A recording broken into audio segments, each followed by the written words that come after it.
Ukrainadagi urush. Zelenskiy ko'p yillik urushni qurish uchun Putin bilan yuzma-yuz uchrashishni taklif qilmoqda. Men uchrashuv o'tkazishni taklif qilaman, dedi Zelenskiy maktubida. Fransiya 24 xalqaro aloqalar bo'yicha muharriri Rochelle Ferguson boyaxi bizga ko'proq ma'lumot beradi. AQShning yirik shaharlari Eron urushi tufayli yonilg'i narxining ko'tarilishi fonida taksida yurish uchun qo'shimcha to'lovni talab qilmoqda. Vaqtinchalik taksi yonilg'i qo'shimcha to'lovi dushanba kuni Chikagoda kuchga kirdi va barcha litsenziyalangan taksilar uchun amal qiladi. Biznes masalalari va iste'molchilar huquqlarini himoya qilish departamenti axborot relizida ma'lum qildi. U soliq hisoblagichidan oldingi tarifga asoslanadi va sayohat narxiga qarab oshadi. Hisoblagich narxi $20 dan past bo'lgan qisqaroq sayohatlar uchun yo'lovchilar qo'shimcha $1 to'laydilar. $1 dan $40 gacha bo'lgan sayohatlar uchun $2 qo'shimcha haq olinadi. $40 dan ortiq uzoqroq yoki qimmatroq sayohatlar uchun esa $3 to'lanadi. Yangi to'lov barcha taksilar ichida aniq ko'rsatilishi kerak. Neft kompaniyalari Trampni Eron urushi oqibatlarini qisqarishi tufayli bir necha hafta ichida gaz narxini oshirishga kelishib olinadi. Hisobot.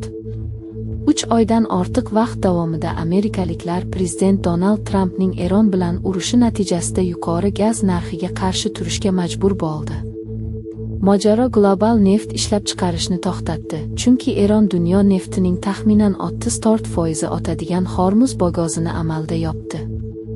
Ammo noma'lum neft kompaniyalari rahbarlari so'nggi haftalarda yuqori martabali ma'muriyat vakillarini neft etkazib berishning qisqarishi natijasida narxlar yanada oshishi mumkinligidan xavotirda ekanliklari haqida ogohlantirdilar, dedi Politico nashriga to'rtta rahbar. Biz allaqachon xavfli darajada past darajadamiz, dedi nomi oshkor etilmagan sanoat rahbarlaridan biri Politicoga. Norozilik kuchaygan sari AQSh Boliviya prezidentini qo'llab-quvvatlamoqda.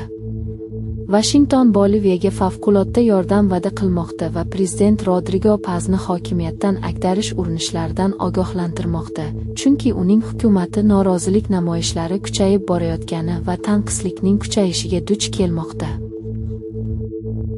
Kaliforniyaning tinch mahallasi yarim tunda harbiy urush o'yinlari, biror otishmalar va vertolyotlar bilan larzaga keldi.